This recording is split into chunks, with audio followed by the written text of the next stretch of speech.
जब रात में ब्रज यात्रा सो गई, आराम कर रही थी, तो भगवान अकेले देव सरोवर पे गए। वहाँ एक ऋषि हुए ऋगु नाम के, क्योंकि देव सरोवर तो लक्ष्मण झूला के पास में है, थोड़ा सा आगे है, 10 मिनट का रास्ता है।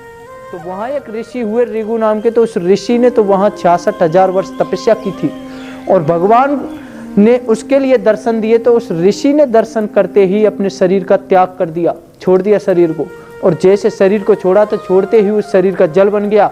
तो वो गंगोत्री, यमुनोत्री, अलकनंदा त्रिवेणी संगम है उस लक्ष्मण झूला पे। तो वहाँ उस संगम में ऋषि के शरीर का जल बह के इस कुंड में आया, जो सीढ़ी से नीचे है, ये तप्त कुंड। देखो ये तो भगवान कन्हैया के द्वारा विराजमान है। जब भगवान कन्हैया की 8 वर्ष की आयु थी, तो ये तब से ही विराजमान है। ये विग्रह जो हम सामने दर्शन कर रहे हैं यहाँ पे, तब से ही विराजमान है। हाँ, तब से विराजमान है ये। महाराज जी ने मुझे बताया कि ये अभी तपोवन भूमि में खड़े हो आप यहाँ पे। ये कोई नॉर्मल, कोई ऐसी भूमि नहीं है, तपोवन भूमि है।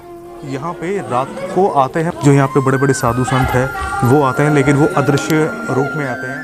जो हमारी ये पलकें होती हैं आँखों की, उन महाराज जी ने बताया वो पलकें उनकी इतनी लंबी लंबी पलकें होती हैं उनकी कि आप उनको देख नहीं सकते हो, इतनी बड़ी बड़ी पलकें होती हैं। वो अदृश्य रूप में आते हैं यहाँ पे रात को दर्शन करने के लिए, यानी कि ये तपोवन भूमि है। नहीं, ये बहुत प्राचीन है। 300 साल बहुत प्राचीन है। 300 साल जी। बिहारी नाम है इनका। भ्रमण ही करते रहते, ये भ्रमण करते रहते, स्थापित नहीं होते। नहीं, ये भ्रमण करते हैं।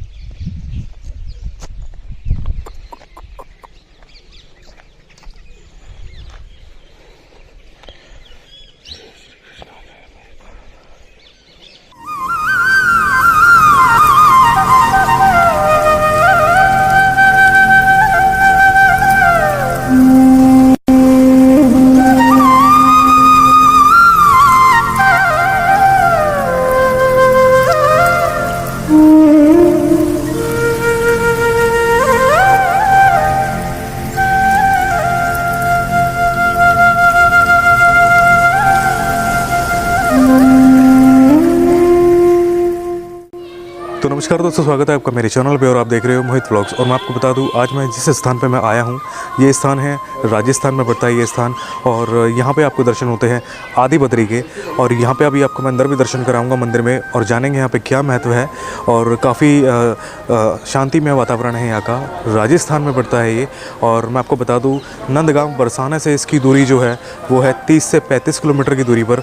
और आप मेरे पीछे अगर देखोगे तो यहाँ पे कुंड भी स्थित है।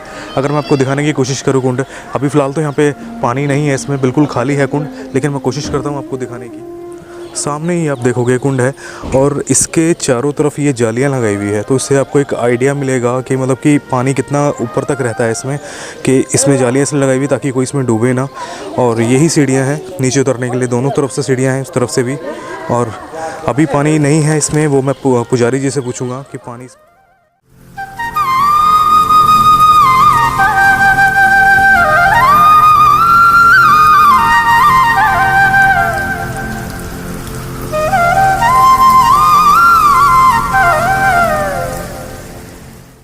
ये आप सामने पढ़ सकते हो, गौ सेवा भी होती है यहाँ पे। और श्री आदि बद्री धाम में ही, यानी कि गौ सेवा जो सेवा है वो आप यहाँ पे मंदिर में आप सेवा कर सकते हो। बाकी चारों तरफ का आप एक बार व्यू देख सकते हो।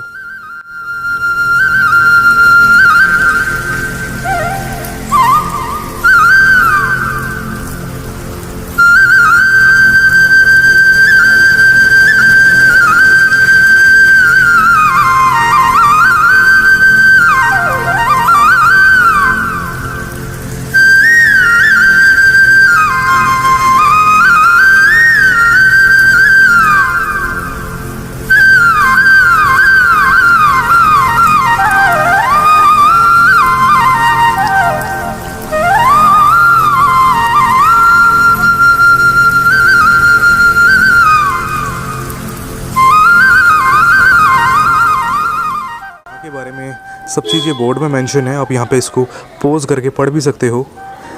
और अगर मैं आपको चारों तरफ का एक बार व्यू दिखाने की कोशिश करूँ,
तो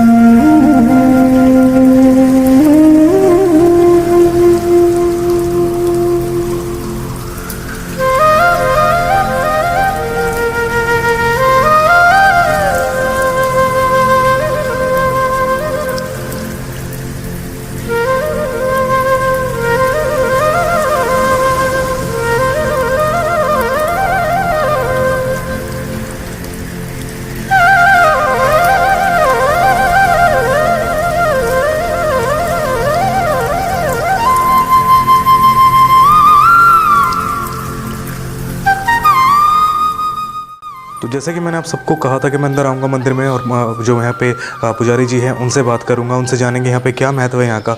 मंदिर के अंदर आ गया और काफ़ी सुंदर, काफ़ी शांति में, काफ़ी आनंदमय दर्शन हुए मुझे यहाँ पे। और जो मंदिर का वातावरण है वो भी बहुत आनंदमय, शांति वातावरण है। बहुत ही जैसे कहते हैं मन को लुभाने वाले चित्र है चारों तरफ। अगर आप मेरे इर्द गिर्द देखोगे तो पूरे मंदिर में, पूरी जो मंदिर की छत है, पूरे चारों तरफ बहुत ही सुंदरमय चित्र यहाँ पे बने हुए हैं। और अभी मैं पुजारी जी से यहाँ पे बात करता हूँ, उनसे जानेंगे यहाँ पे क्या महत्व है। उसके बाद फिर मैं आपको आगे भी दर्शन कराऊंगा और जो कुंड है उस कुंड के बारे में भी जानेंगे कि यहाँ पे क्या महत्व है उस कुंड का। तो बात करते हैं पुजारी जी से। राधे राधे महाराज जी। राधे राधे महाराज जी, यहाँ के बारे में आप हमें बताइए, जो ये आदि बद्री जी के यहाँ पे दर्शन होते हैं कि यहाँ पे क्या इनका महत्व है, और जो कुंड है बाहर उसके बारे में आप हमें बताइएगा। देखो, यहाँ तो 4 धाम विराजमान हैं, गंगोत्री, यमुनोत्री, केदारनाथ और बद्रीनारायण। तो ये तो उत्तराखंड के 4 धाम हैं, सतयुग में लुप्त है गए, तो द्वापर में भगवान ने बुलाए थे। नंद बाबा और यशोदा मैया की 80 वर्ष की जब आयु थी तो उन्होंने कामना की थी भगवान नारायण से कि हमारे अगर बेटा हो जाएगा तो हम 4 धाम की यात्रा करेंगे। कन्हैया का जन्म हुआ, कन्हैया 8 वर्ष के जब हो गए तो एक दिन नंद बाबा और यशोदा मैया ब्रज यात्रा की तैयारी कर रहे, भोजन प्रसादी पकवान बना रहे। तो भगवान श्री कृष्ण अपने ब्रज सखाओं के साथ शाम को खेल के घर जब वापस आए तो उन्होंने देखा कि भोजन प्रसादी पकवान बन रहे हैं, तो बाबा कहीं जाने की तैयारी कर रहे हैं। तो बाबा से बोले, कन्हैया बाबा कहीं जा रहे हो क्या आप? तो बाबा बोले, लाला हम तो 4 धाम की यात्रा पे जा रहे हैं। आपका जन्म नहीं हुआ तो हमने कामना की थी भगवान नारायण से, अब आप बड़े हो गए हो तो हम 4 धाम के दर्शन करें हमें। कन्हैया बोले, हम आपको ब्रज में ही करा देते हैं 4 धाम, क्योंकि वहाँ तो संत लोग जाते, एक बार जाते वापस नहीं आते, क्योंकि पहले साधन की व्यवस्था नहीं थी, घोड़ों से यात्रा करते थे, पैदल यात्रा थी। तो कन्हैया बोले, हम आपको ब्रज में करा दें, आप हमारे साथ चलिए। कन्हैया जब ब्रज यात्रा को लेके आए, नंद बाबा यशोदा मैया को साथ लेके आए, तो चलते चलते रात हो गई। तो पास में एक जगह पड़ती है खो नाम की, डीग से आते हैं तो एक जगह का नाम है खो। तो वहाँ ब्रज यात्रा ने विश्राम किया कि सुबह होगी, दिन निकलेगा तो हम अपनी ब्रज यात्रा को आगे बढ़ाएंगे। जब रात में ब्रज यात्रा सो गई, आराम कर रही थी, तो भगवान अकेले देव सरोवर पे गए। वहाँ एक ऋषि हुए ऋगु नाम के, क्योंकि देव सरोवर तो लक्ष्मण झूला के पास में है, थोड़ा सा आगे है, 10 मिनट का रास्ता है। तो वहाँ एक ऋषि हुए ऋगु नाम के, तो उस ऋषि ने तो वहाँ 66,000 वर्ष तपस्या की थी और भगवान ने उसके लिए दर्शन दिए। तो उस ऋषि ने दर्शन करते ही अपने शरीर का त्याग कर दिया, छोड़ दिया शरीर को, और जैसे शरीर को छोड़ा तो छोड़ते ही उस शरीर का जल बन गया। तो वो गंगोत्री, यमुनोत्री, अलकनंदा, त्रिवेणी संगम है उस लक्ष्मण झूला पे। तो वहाँ उस संगम में ऋषि के शरीर का जल बह के इस कुंड में आया, जो सीढ़ी से नीचे है, ये तप्त कुंड, क्योंकि इसमें ऋषि के शरीर का जल और त्रिवेणी संगम का जल है, इसीलिए इस कुंड का नाम पड़ा तप्त कुंड। क्योंकि तपस्या के द्वारा जो शरीर का जल बन गया, इसीलिए इस कुंड का नाम तप्त कुंड पड़ा। सुबह हुई, दिन निकला तो सारी ब्रज यात्रा जगी। तो ब्रजवासियों ने जब भगवान को ढूंढा तो भगवान वहाँ मिले नहीं, इसीलिए उस जगह का नाम पड़ गया खो। क्या भगवान श्री कृष्ण खो गए? खो नाम है उस जगह का, खो नाम पड़ गया क्योंकि भगवान श्री कृष्ण को ढूंढा था ब्रजवासियों ने। अब भगवान तो अंतर्यामी है, वो तो जान गए कि सारी ब्रज यात्रा परेशान है। तो वो देव सरोवर से जब खोह गांव में आए तो सभी ब्रजवासी बोले, कन्हैया खाएंगे आप? तो कन्हैया बोले, हम तो यहीं थे। तो सारे ब्रजवासी बोले, लाला तू तो झूठ बोलता है, हमको 4 धाम के दर्शन कराइए। तो कन्हैया बोले, आपको हमारे साथ थोड़ा आगे और चलना है। कन्हैया जब ब्रज यात्रा को लेके आए तो सभी ब्रजवासी बोले, कन्हैया यहाँ 4 धाम नहीं है, यहाँ तो पहाड़ हैं, जंगल है, यहाँ कुछ भी नहीं है। तो कन्हैया बोले, आप आंखें बंद कीजिए और भगवान नारायण का ध्यान कीजिए। तो योग माया का आह्वान कर श्री कृष्ण भगवान ने यहाँ 4 धाम विराजमान किए। और जब सभी धाम ब्रज में आएंगे तो शंकर भगवान बोले, पार्वती मैया थे, जब सभी चले गए देवी तो हम क्या करेंगे, हम भी चलते हैं। तो जहाँ राम जी ने रामेश्वर की स्थापना की थी, ये वहाँ से चल के आए थे, त्रिवेंद्रम साउथ, जहाँ भी रामेश्वर भगवान विराजमान है। तो ये ब्रज में आते ही माँ पार्वती अन्नपूर्णा के रूप में विराजमान हो गई और शंकर भगवान हो गए रामेश्वरम के रूप में विराजमान। अब जो बड़ी शिवलिंग के दर्शन करेंगे तो वो तो रामेश्वर नहीं है, वो नंदी के पीठ के ऊपर जो शिवलिंग विराजमान है जलेरी सहित वो रामेश्वर है। आप जो उद्धव जी के दर्शन कर रहे तो ये तो कन्हैया के परम मित्र हैं, ब्रज के सखा हैं और भागवत जी लेके ब्रज में भेजे कि आप जाइए ब्रजवासियों को कथा सुनाइए।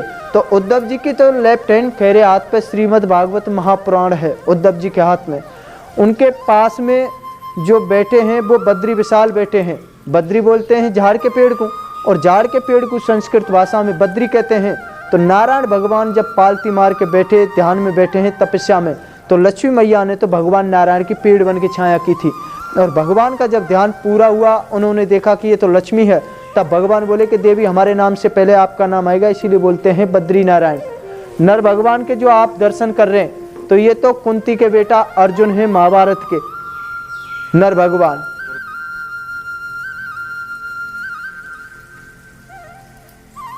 ये गणेश जी महाराज जी के दर्शन हैं। तो ये जो शंकर भगवान की शादी में गए ये वो गणेश जी हैं, या नारियल और सुपारी पे मूली मानते हैं ना पंडित जी, तो ये वो गणेश जी हैं, स्वयं विष्णु भगवान नारायण भगवान के रूप अवतार, जिनके राइट हैंड की तरफ सूंड है गणेश जी महाराज की।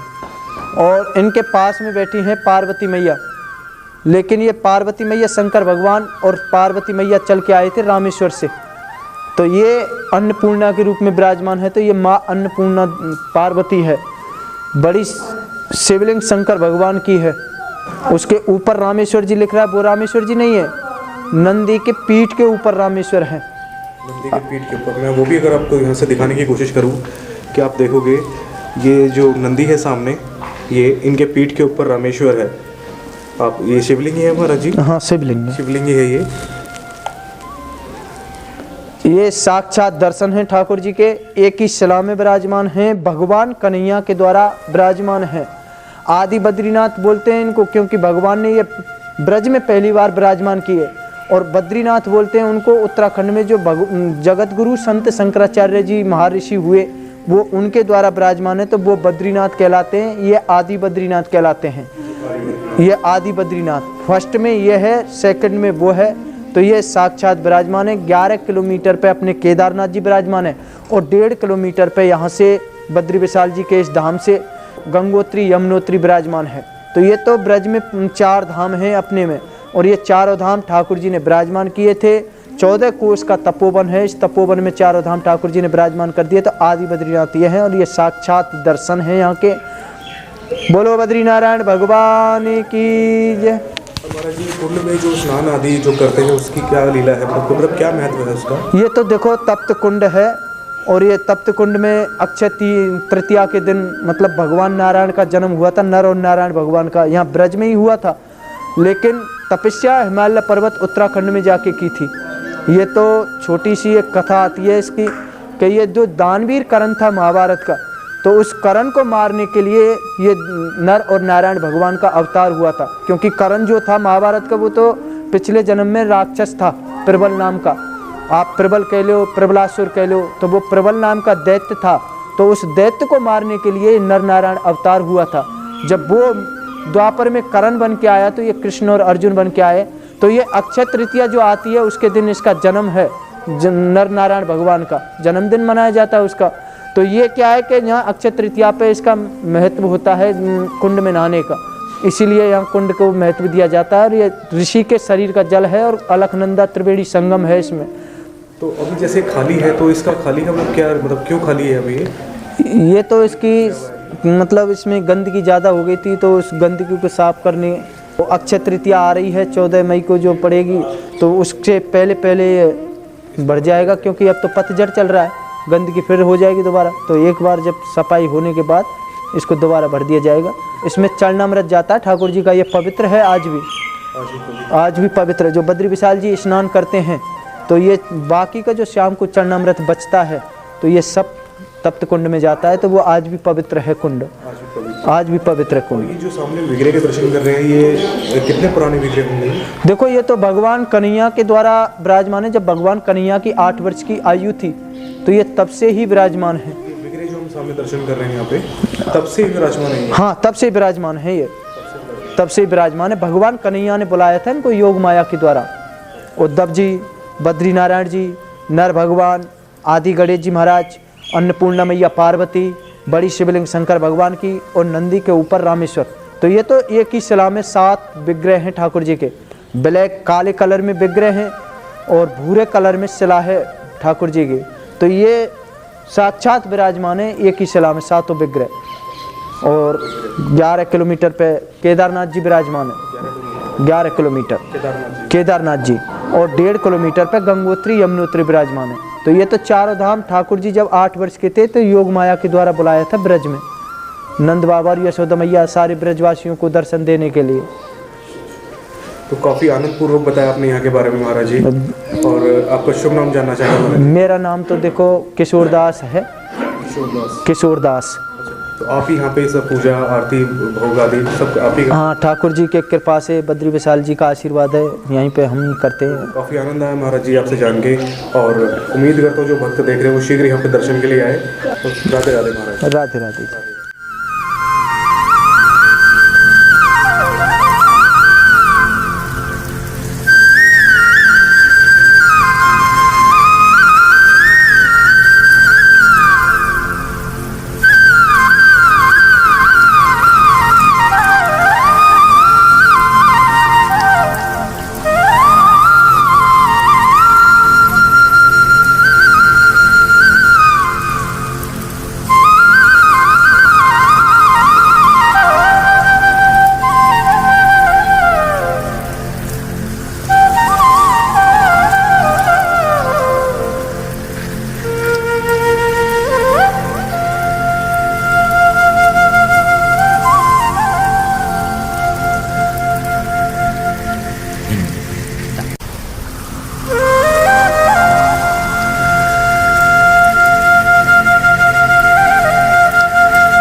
आपको यहाँ पे मंदिर की परिक्रमा करा देता हूँ, जो यहाँ से परिक्रमा के लिए यही मार्ग जाता है। तो परिक्रमा करा देता हूँ मैं आपको और उसके बाद मैं आपको अंदर से बिल्कुल जो विग्रह के दर्शन होते हैं उनके भी दर्शन कराऊंगा। तो लेकिन पहले मैं आपको परिक्रमा करा देता हूँ।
ये एक यात्रा आई हुई है यहाँ पे।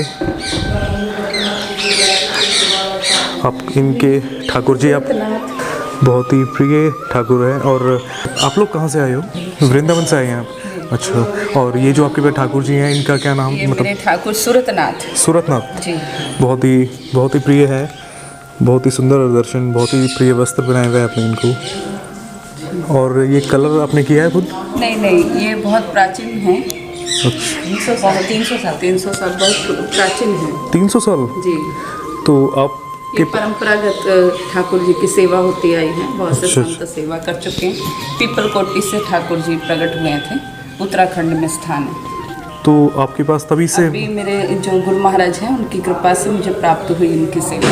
इनकी सेवा आपको प्राप्त हुई? अभी मुझे सेवा करते हुए इनके 18 साल हो गए। 18 साल हो गए आपको?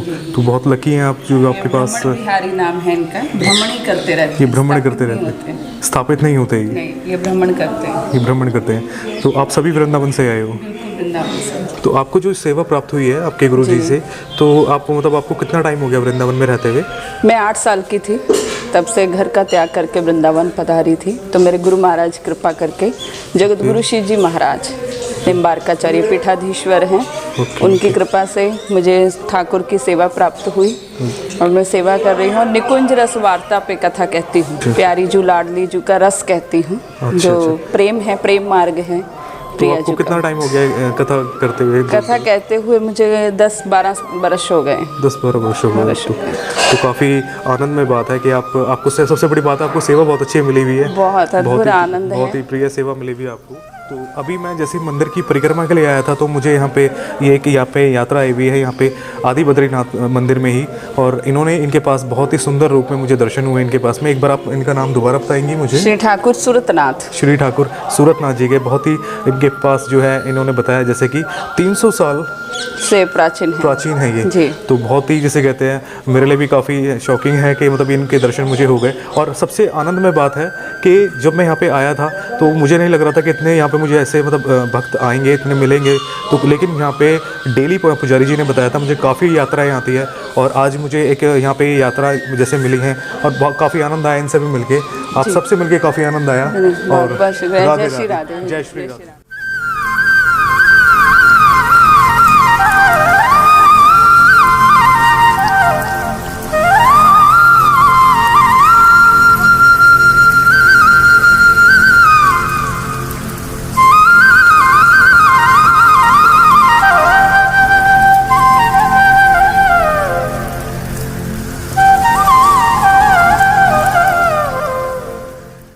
बहुत ही सुंदर रूप में दर्शन होते हैं यहाँ पे पंचमुखी हनुमान जी के, बहुत ही प्यारे रूप में दर्शन है।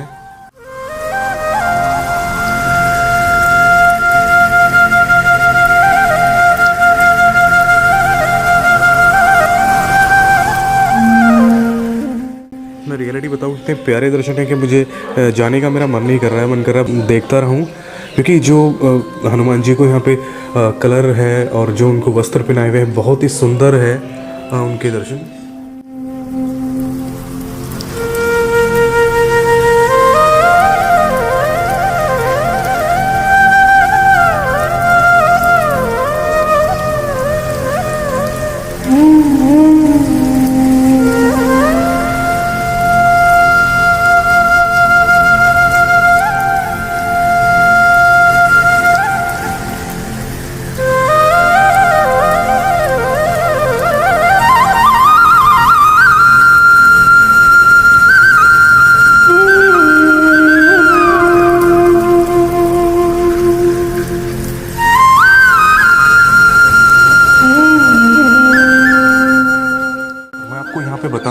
ये हैं ऋगु ऋषि महाराज जी, जिसके बारे में महाराज जी ने हमें यहाँ पे बताया, पुजारी जी ने, कि यहाँ पे इन महाराज जी ने 60,000 वर्ष तपस्या करी थी, तब जाके भगवान कृष्ण ने इनको दर्शन दिया। और जब इनको दर्शन हुए तब इन्होंने अपना शरीर छोड़ दिया था, जो शरीर वो जल के रूप में गंगोत्री, यमुनोत्री, अलकनंदा, त्रिवेणी संगम के रूप में वह जल इसी कुंड में, बाहर जो कुंड है इसी कुंड में वो जल यहाँ पे उसमें आके मिल गया था। तो यही वो ऋषि है, आप दर्शन कर सकते हो।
पुजारी जी से बात हुई है, तो पुजारी जी से मैंने पूछा कि ये मंदिर रात को 8 बजे बंद हो जाता है, क्योंकि जंगल के बीच में है ये मंदिर, और जो आते हैं, जो परदेसी जो होते हैं, बाहर से जो लोग आते हैं, वो 5 या 6-7 बजे तक आ जाते हैं। उसके बाद आरती के बाद गांव के जो लोग होते हैं वो अपने अपने घरों में चले जाते हैं, और 8 बजे मंदिर ये बंद हो जाता है। महाराज जी ने मुझे बताया कि ये अभी तपोवन भूमि में खड़े हो आप यहाँ पे, ये कोई नॉर्मल कोई ऐसी भूमि नहीं है, तपोवन भूमि है। यहाँ पे रात को आते हैं जो यहाँ पे बड़े बड़े साधु संत हैं, वो आते हैं, लेकिन वो अदृश्य रूप में आते हैं। जो हमारी ये पलकें होती हैं आँखों की, उन महाराज जी ने बताया वो पलकें उनकी इतनी लंबी लंबी पलकें होती हैं उनकी कि आप उनको देख नहीं सकते हो, इतनी बड़ी बड़ी पलकें होती हैं। वो अदृश्य रूप में आते हैं यहाँ पे रात को दर्शन करने के लिए, यानी कि ये तपोवन भूमि है। तो आप इससे अंदाज़ा लगा सकते हो कि कितना, जिसे कहते हैं, महत्व है इस स्थान का। तो काफ़ी आनंद आया यहाँ पे मंदिर में दर्शन करके, और यहाँ पे जो कुंड है उसके भी दर्शन करके काफ़ी आनंद आया, और जो यहाँ पे अंदर विग्रह के दर्शन होते हैं उसका भी मैं आपको बता नहीं सकता कितना आनंदमय दर्शन हुए मुझे। यहाँ पे बहुत शांतिमय वातावरण है, बहुत ही। और एक चीज़ मैं आपको और बताऊँ, ये स्थान जो है आदि बद्रीनाथ, जहाँ पे दर्शन आज भी आपको इस रूप में दर्शन होते हैं कि जो आपको सीधा द्वापर युग की याद दिलाते हैं और एहसास कराते हैं। ये मंदिर, ये स्थान, ये आपको राजस्थान में पड़ता है। तो पुजारी जी से मैंने पूछा कि पुजारी जी, नंदगांव से और बरसाना से ये स्थान कितना दूर है, तो उन्होंने भी यही बताया कि 30 से 35 किलोमीटर की दूरी पर है समथिंग। और यहाँ से जो आपका गिरिराज जी यानी कि गोवर्धन पर्वत है 36 किलोमीटर दूरी है। जो वृंदावन है वो भी 60 किलोमीटर की दूरी पर है यहाँ से, और नंदगांव बरसाना तो 30 से 35 किलोमीटर की दूरी पर है। आपको यहाँ पे दर्शन करके कैसा लगा हमें कमेंट्स में ज़रूर बताना, और अगर वीडियो अच्छा लगा है तो वीडियो को लाइक करना, वीडियो को शेयर करना। तो मिलते हैं ऐसे किसी नई वीडियो के साथ में, तब तक अपना ख्याल रखिए और देखते रहिए मोहित व्लॉग्स।